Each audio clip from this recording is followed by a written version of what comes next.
ባለፉት 6 የጦርነት ቀናት ብቻ ቴህራን ከ500 በላይ ባላስቲክ ሚሳኤሎችን፣ ከ2000 በላይ ድሮኖችንና ከ15 እስከ 25 የሚደርሱ ክሩዝ ሚሳኤሎችን ወደ እስራኤል፣ ባህሬን፣ ጆርዳን፣ ሳውዲ አረቢያና የተባበሩት አረብ ኤሚሬቶችን ጨምሮ ወደ ተለያዩ የአካባቢው ሀገራት ማስወንጭፋለች። ይህ ጥቃት ወታደራዊ ካምፖችን፣ የነዳጅ ማደያዎችንና ስልታዊ የሆኑ ሲቪል ተቋማትን ኢላማ ያደረገ ነው። ይሁን እንጂ ከነዚህ ጥቃቶች በስተጀርባ በብዙዎች ዘንድ ያልተስተዋለ ነገር ግን የጦርነቱን ሚዛን እየለወጠ ያለ አንድ እውነት አለ። ይኸውም እስካሁን ከተኮሰቻቸው ሚሳኤሎችና ድሮኖች ውስጥ ከ75 እስከ 85 በመቶ በላይ የሚሆኑት ጥቃቶች የተፈጸሙት የዓለም ዓይን በጠፋበት በጨለማው የምሽት ክፍለ ጊዜ መሆኑ ነው። ይህ የአጋጣሚ ክስተት ሳይሆን በጥናት የተደገፈና እጅግ ጥልቅ የሆኑ ሚስጥሮችን ያዘለ የኢራን ወታደራዊ ስልት መሆኑ በጦር ተንታኞች ዘንድ ይታመናል። ፀሐይ ስትጠልቅና ጨለማው ምድርን ሲያለብስ ኢራን የሚሳኤሎቿን ኃይል የምታከስፍባቸውና የጠላትን የተራቀቁ የመከላከያ ዘዴዎች የምታመክንባቸው ስውር በሮች ይከፈታሉ። ለመሆኑ ለምን ይሆን ኢራን የጠዋቱን ብርሃን ትታ የሌሊቱን ጨለማ በስትራቴጂነት የመረጠችው? ይህ ምርጫዋስ በቢሊዮን ዶላር የሚቆጠሩ የአሜሪካና የእስራኤል የቴክኖሎጂ ጋሻዎችን እንዴት ዋጋ ቢስ እያደረጋቸው ነው? ከሚሳኤሎቹ ፍንዳታ በስተጀርባ ያሉትና ለዓይን የማይታዩት የቴክኒክና የስነ ልቦና ጦርነቶችስ ምን ይመስላሉ የሚለውን ጉዳይ ማንሳት ያስፈልጋል። በዛሬው ዝግጅታችን የቴህራንን ጨለማን ተገን የማድረግ ጥልፍልፍ የጦር ስልት አንድ ባንድ እንፈትሻለን። ከከባቢ አየር ቅዝቃዜ እስከ ራዳር ማታለያዎች፣ ከሳተላይት ስለላ እስከ ህዝባዊ ስነ ልቦና ጫና ድረስ ያሉትንና ኢራን በምሽቱ ክፍለ ጊዜ የምታገኛቸውን ወታደራዊ ብልጫዎች በሙያዊ ትንተና እናስደምጣቸዋለን። እስከ ፕሮግራሙ ፍጻሜ ድረስ አብራችሁ እንድትቆዩ እየጋበዝን ቻናላችንን ሰብስክራይብ፣ ይህን ቪዲዮ ደግሞ ላይክ እንድታደርጉ በአክብሮት እንጠይቃችኋለን። ካፍታ ቆይታ በኋላ ተመልሰን እንገናኝ።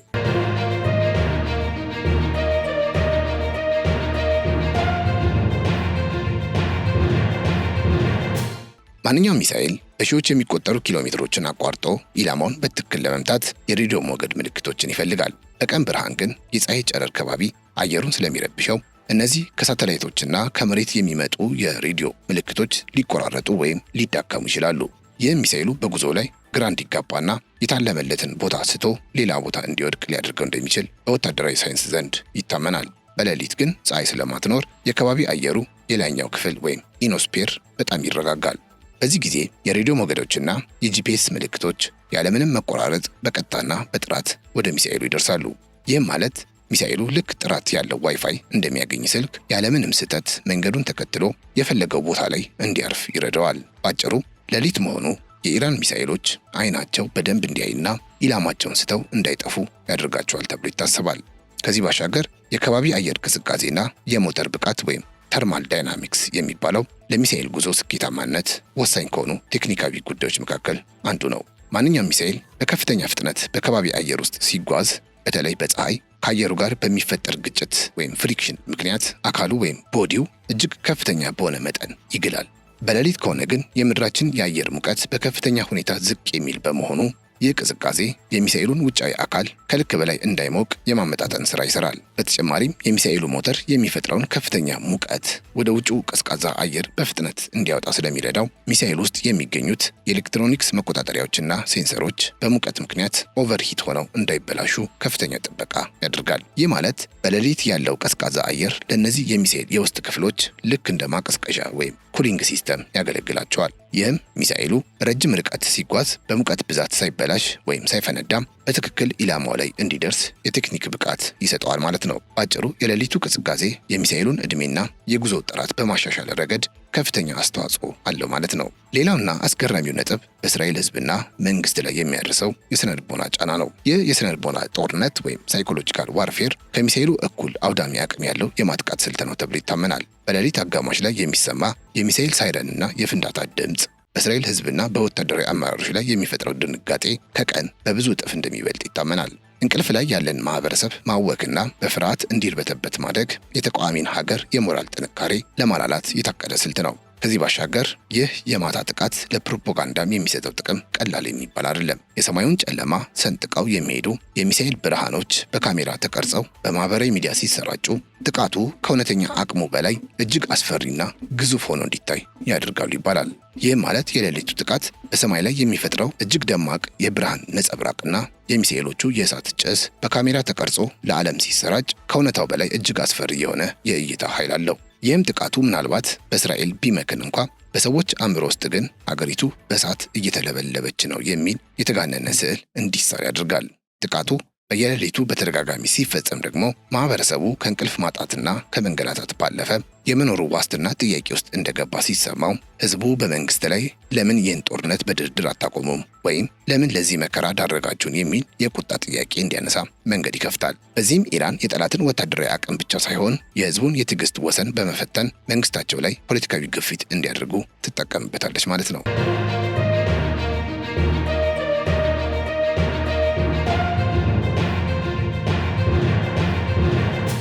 ሌላው እንደ አይረን ደምና አሮ ያሉ የእስራኤልን ዘመናዊ የራዳር መከላከያ ሲስተሞችን የሚመለከት ይሆናል። በእርግጥ እነዚህ መከላከያዎች በሌሊትም ቢሆን ይሰራሉ። ነገር ግን ጥቃቱ በሌሊት ሲሆን በመከላከያ ስርዓቶች ላይ የሚፈጥረው ቴክኒካዊ ጫና ከቀኑ በብዙ መልኩ ይለያል። እንደ አይረን ደም ያሉ የመከላከያ ዘዴዎች በራዳር ቢመሩም እንደ ተጨማሪ ማረጋገጫ ግን ከፍተኛ ጥራት ያላቸውን ኦፕቲካል ካሜራዎች ይጠቀማሉ። እነዚህ ካሜራዎች በቀን ብርሃን የሚሳኤሉን ሙሉ አካልና አቅጣጫ በግልጽ የመለየት አቅም ያላቸው ሲሆን በሌሊት ሲሆን ግን የሚያዩት የሚሳኤሉን እሳት ብቻ ነው። ይህም የመከላከያ ሚሳኤሉ ኢንተርሰፕተር ኢላማውን መጥቶ ለመጣል በሚያደርገው ጉዞ ላይ ጥቂት ሜትሮች የመሳሳት እድል እንዲፈጠር ሊያደርግ ይችላል። ይቺ ጥቂት ስህተት ደግሞ ሚሳኤሉ መከላከያውን ጥሶ እንዲያልፍና የፈለገው ቦታ ላይ እንዲያርፍ ትልቅ ቀዳዳን ይፈጥርለታል። ይህም ማለት በቀላል ምሳሌ ለማስረዳት ያህል አንድን ነገር በቀን ብርሃን በግልጽ እያዩ ከመምታትና በጨለማ ውስጥ የሚንቀሳቀስን አካል በእጅ ባትሪ ብርሃን አይቶ ለመምታት ከመሞከር ጋር ተመሳሳይ ነው። በቀን ብርሃን የመከላከያ ሲስተሙ ካሜራዎች የሚሳኤሉን ሙሉ አካል ወይም ብረቱን አይተው መምታት ያለባቸውን ትክክለኛ ቦታ ይለያሉ። በሌሊት ግን ካሜራዎቹ የሚያዩት የሚሳኤሉን የኋላ እሳት ወይም ነበልባል ብቻ ነው። ይህም የመከላከያ ሚሳኤሉ ልክ እንደ ቀስት ተወርውሮ ዋናውን የሚሳኤል ራስ ከመምታት ይልቅ የሚሳኤሉን ጭስ ወይም እሳት ተከትሎ እንዲሄድ በማድረግ ጥቂት ሜትሮችን እንዲስት ያደርገዋል። በጦርነት ሳይንስ ደግሞ ጥቂት ሜትሮችን መሳሳት ማለት ሚሳኤሉ ሳይመታ አልፎ እንዲሄድና የታቀደለት ቦታ ላይ አርፎ ከፍተኛ ውድመት እንዲያደርስ በር መክፈት ማለት ነው።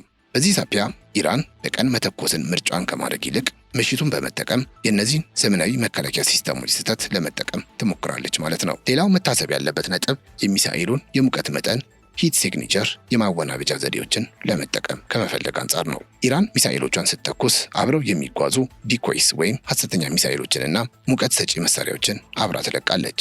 በሌሊት ቀዝቃዛ አየር ውስጥ እነዚህ ሐሰተኛ መሳሪያዎች እውነተኛ ሚሳኤል መስለው ለመታየትና የመከላከያ ዘዴዎችን ለማታለል ይበልጥ አመቺ ናቸው። ተከላካዩ ወገን የትኛው እውነተኛ ሚሳኤል የትኛው ደግሞ ተራ ብረት መሆኑን ለመለየት በሚጥርበት ሰከንድ ውስጥ ዋና ሚሳኤል ሳይታወቅ መከላከያውን ጥሶ ይገባል። ይህ በሌሊት የሚፈጠር የሙቀት ንጽጽር ልዩነት ለጥቃት አድራሹ የቴክኒክ ብልጫን በመስጠት ረገድ የማይተካ ሚና ይጫወታል ተብሎ ይታመናል። ይህም ማለት ኢራን አንድን እውነተኛ ሚሳኤል ስታስወነጨፍ አብረውት የሚጓዙና እውነተኛ ሚሳኤል የሚመስሉ ብዙ የውሸት ሚሳኤሎችን ትለቃለች። ታዲያ በሌሊት ቅዝቃዜ ወቅት የእነ አይረን ደምና አሮ ራዳሮችና የሙቀት መፈለጊያ መሳሪያዎች በሰማይ ላይ የሚታዩትን ብዙ የሚንቀሳቀሱ ነገሮች ለይቶ ለማወቅ ይቸገራሉ። ሁኔታው ልክ አንድን ሌባ በብዙ ሰዎች መካከል ሆኖ በጨለማ ውስጥ ለመለየት የመሞከር ያህል ተደርጎ ሊወሰድ ይችላል። ተከላካዩ ወገን የትኛው ነው እውነተኛና መመታት ያለበት ብሎ ግራ በሚጋባበትና ውሳኔ ለመስጠት በሚያመነታበት በዚያች ጥቂት ሰከንድ ውስጥ ዋናው አውዳሚ ሚሳኤል ሳይያዝ መከላከያውን ሰብሮ ያልፋል። በአጭሩ ሌሊቱ እነዚህን ሐሰተኛ ሚሳኤሎች እውነተኛ አስመስለው በማሳየት ረገድ ለኢራን እንደ ትልቅ መደበቂያ ያገለግላታል ማለት ነው። የተከበራችሁ የገበያ ሚዲያ ቤተሰቦቻችን አብራችሁን ስላላችሁ እናመሰግናለን። የመጨረሻ 3 ነጥቦችን እንመልከትና የዛሬውን ዝግጅታችንን እናጠቃልላለን። ከፍታ ቆይታ በኋላ ተመልሰን እንገናኝ። እስከዛው ቻናላችንን ሰብስክራይብ ያላደረጋችሁ ሰብስክራይብ እንድታደርጉና ቪዲዮን ላይክ እንድታደርጉ በአክብሮት እንጠይቃችኋለን።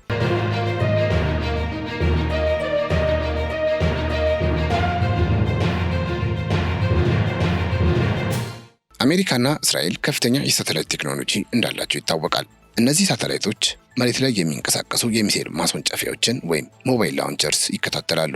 ኢራን ሚሳኤሎቿን ከድብቅ ዋሻዎቿ አውጥታ ወደ ማስወንጨፊያ ቦታ የምታንቀሳቅሰው በሌሊት ከሆነ ግን ሳተላይቶቹ እንቅስቃሴውን በግልጽ የመለየት እድላቸው እንደሚቀንስ በሰፊው ይታመናል። ምንም እንኳ ሳተላይቶቹ የሙቀት መለኪያ ተርማል ኢማጂኒንግ ቢኖራቸውም በሌሊት የሚደረግ እንቅስቃሴ ግን ከቀን ይልቅ ለመለየት አስቸጋሪና አድካሚ እንደሆነ ይገመታል። ታዲያ ኢራን ሚሳኤሎቿን በጭነት መኪናዎቿ ላይ ጭና ከቦታ ቦታ ስታንቀሳቀስ በጨለማ ውስጥ ካሉ ሌሎች ተራ ተሽከርካሪዎች ጋር ተቀላቅለው እንዲታዩ በማድረግ ክትትሉን ታወሳስበዋለች። ይህ ደግሞ ተከላካይ ሀገራት ሚሳኤሎቹ ከመተኮሳቸው በፊት በፕሪኢሚቲቭ ስትራይክ ወይም ቀድሞ የመምታት እርምጃ እንዳያጠፏቸው ይረዳታል። በዚህም የራሷን የጦር መሳሪያዎች ደህንነት እየጠበቀች ጥቃቱን በስኬት ለማከናወን የምሽቱን ክፍለ ጊዜ በስትራቴጂነት ትመርጣለች ማለት ነው። ከዚህ ባሻገር የሌሊቱ ጨለማ ለኢራን የጦር መሳሪያዎችና ማስወንጨፊያ ተሽከርካሪዎች በወታደራዊ ሳይንስ ዘንድ ተኩሶ መሰወር ወይም ሹት ኤንድ ስኮት የሚባለውን ስልት ስለሚሰጣት እንደሆነ ይታመናል። አንድ ሚሳኤል ሲተኮስ የሚፈጥረው ከፍተኛ ሙቀትና ብርሃን የጠላት ራዳሮችና ሳተላይቶች የተተኮሰበትን ቦታ ላውንች ፖይንት በሰከንድ ውስጥ ለይተው እንዲያውቁ ቢያደርጋቸው ያንን መረጃ ተጠቅመው የአየር ድብደባ ለመፈጸም ግን የተወሰኑ ደቂቃዎችን ይወስድባቸዋል። በቀን ብርሃን ከሆነ ግን እነዚህ ግዙፍ የሚሳኤል ማስወንጨፊያ መኪናዎች ከቦታ ቦታ ሲንቀሳቀሱ ለድሮኖችና ለስለላ አውሮፕላኖች እጅግ ግልጽ ኢላማ ስለሚሆኑ በቀላሉ ሊወድሙ ይችላሉ። በሌሊት ግን ተሽከርካሪዎቹ ሚሳኤሉን አስወንጭፈው እንደጨረሱ ወዲያውኑ ጨለማውን ተጠቅመው ወደ ድብቅ ዋሻዎችና ባንከሮች በፍጥነት ስለሚሰወሩ ጠላት ያጸፋ እርምጃውን ከመውሰዱ በፊት ከአካባቢው ርቀው እንዲጠፉ ያስችላቸዋል። ይህ ስልታዊ እንቅስቃሴ ኢራን ውድና ውስብስብ የሆኑ የጦር መሳሪያዎቿን ከጥፋት በመታደግ ለቀጣይ ዙር ጥቃቶች ደጋግማ እንድትጠቀምበትና ጦርነት ላይ የመቆየት አቅሟን ያጠናክርላታል። የመጨረሻው ምናልባትም ጥቃቱ በሌሊት ተፈጽሞ ሲያልቅ ባትል ዳሜጅ አሴስመንት የሚባለውን ውጤቱን ለመገምገም ለኢራን የጦር አዛዦች እንደሚመች ስለሚታመን ነው። ይህ ማለት ነቅቶ ሚሳኤሎቹ የት እንደወደቁና ምን አይነት ጉዳት እንደደረሱ ከእስራኤል በሚወጡ መረጃዎችና በሳተላይት ምስሎች ለማረጋገጥ ቀኑን ሙሉ ጊዜ ስለሚኖራቸው ነው። ይህ መረጃ ደግሞ ለቀጣዩ ጥቃት ዝግጅት ለማድረግና የትኛውን ስልት መቀየር እንዳለባቸው ለመወሰን ወሳኝ ግብዓት እንደሚሆንላቸው ይታመናል። ስለዚህም የምሽት ጥቃቱ ለዛሬው ስኬት ብቻ ሳይሆን ለነገው የጦርነት እቅድም መሰረት የሚጥል ስልታዊ እርምጃ ተደርጎ ይወሰዳል። ይህ የተቀናጀ የጊዜ አጠቃቀም የኢራንን ወታደራዊ ስልት የተሟላና ውጤታማ አድርጎታል ሲሉ በርካታ የጦር ተንታኞች ይገልጻሉ።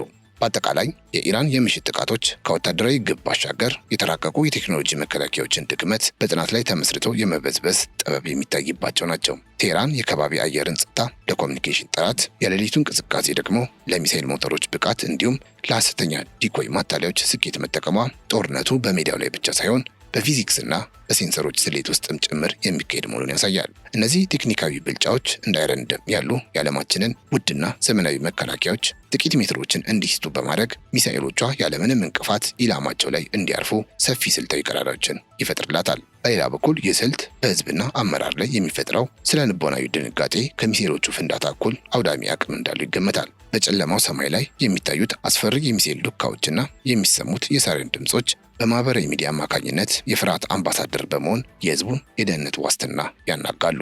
ይህም መንግስታት በወታደራዊ ድል ላይ ከማተኮር ይልቅ በቤት ውስጥ የሚፈጠርን ህዝባዊ የፖለቲካ ጫናና የተቃውሞ ስጋት እንዲያስተናግዱ በማስገደድ ለኢራን ዲፕሎማሲያዊና ስልታዊ የበላይነትን በጠረጴዛ ዙሪያ ሊያስገኝላት እንደሚችል ይታመናል። የመጨረሻው ሹት ኤንድ ስኮት ወይም የተኩሶ መሰወር ስልትና የንጋት ጊዜ የጉዳት ግምገማዎች ኢራን የረጅም ጊዜ የጦርነት ጽናትን ወይም ሰስተናቢሊቲ ታሳቢ አድርጋ እየተንቀሳቀሰች መሆኑን ያመለክታሉ። ውድ የሆኑ የጦር መሳሪያዎቿን ጨለማን ተገን አድርጋ ከጥፋት በመታደግና የቀኑን ብርሃን ደግሞ የጥቃቱን ውጤት መርምሮ ቀጣይ ስልቶችን ለመቀየር በመጠቀም ቴህራን ጊዜን እንደ አንድ ገዳይ የጦር መሳሪያ ተጠቅማበታለች። ይህ የተቀናጀ የምሽት ኦፕሬሽን የዘመናዊውን የጦርነት ሚዛን በከባድ መሳሪያዎች ብዛት ብቻ ሳይሆን በጊዜ አጠቃቀምና በስውር እንቅስቃሴዎች ጥበብ ጭምር የሚወሰን መሆኑን ማሳያ ነው በሚል የጦር ተንታኞች ይደመድማሉ።